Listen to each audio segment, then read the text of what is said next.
നെവിനോട് ദേഷ്യം പിടിച്ച് ബെഡ്റൂമിലോട്ടേക്ക് പോയ അനുമോളെ സമാധാനിപ്പിക്കുവാൻ വേണ്ടി കൂടെ ചെന്നതായിരുന്നു നൂറ.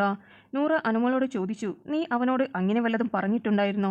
പിന്നെ എങ്ങനെയാണ് അവൻ നിന്റെ പേയ്മെന്റിന്റെ കാര്യങ്ങളെല്ലാം വളരെ കൃത്യമായി പറയുന്നതെന്ന്? ആ സമയം അനുമോൾ പറഞ്ഞു, അവനാണ് ഇവിടെ എല്ലാവരുടെ പേയ്മെന്റും ഇത്രയാണ് എന്നുള്ളതൊക്കെ എന്നോട് പറഞ്ഞത്. അപ്പോൾ അവൻ എന്റെ പേയ്മെന്റും ചോദിച്ചു. ആ സമയം ഞാൻ അവനോട് കാര്യങ്ങളെല്ലാം പറഞ്ഞിട്ടുണ്ടായിരുന്നു. അത് ഇവിടെ എല്ലാവർക്കും അറിയുന്ന കാര്യമായിരുന്നു. പുറത്തുനിന്ന് അവൻ അറിഞ്ഞു വന്നതുകൊണ്ടാണ് എന്നോട് ചോദിച്ചത്. അനുമോളോട് നൂറ് ചോദിച്ചു, നീ എന്തിനാണ് അവന്റെ വീട്ടുകാരെ പറഞ്ഞത്? ലാലേട്ടൻ നമുക്ക് ഇവിടെ എത്ര വാണിംഗ് തന്നതാണ്, പിന്നെ നീ എന്തിനാണ് അത് തെറ്റിക്കാൻ നിൽക്കുന്നത്? ദേഷ്യപ്പെട്ടിട്ട് എന്തിനാണ് വീട്ടുകാരെയെല്ലാം വിളിക്കുന്നത്? ഇത് കേട്ടപ്പോൾ അനുമോൾ പറഞ്ഞു, ഞാൻ അവന്റെ അച്ഛനെയോ അമ്മയെയോ ഒന്നും പറഞ്ഞിട്ടില്ലല്ലോ. അമ്മമ്മയെ പോയി വിളിക്കുവാനല്ലേ പറഞ്ഞത്.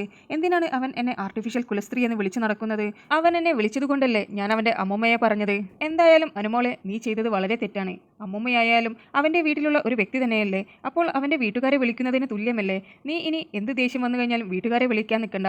സത്യം പറഞ്ഞാൽ നിങ്ങളുടെ ടോം ആൻഡ് ജെറി കളി ശരിക്കും ബോറടിക്കുന്നുണ്ട്. മുന്നേ ഷാനവാസിന്റെയും അനീഷിന്റെയും അടിയെക്കുറിച്ച് മറ്റുള്ള ഹൗസ്മേറ്റ്സ് പറഞ്ഞതുപോലെയാണ് എനിക്ക് ഇപ്പോൾ നിന്നോട് പറയാനുള്ളത്.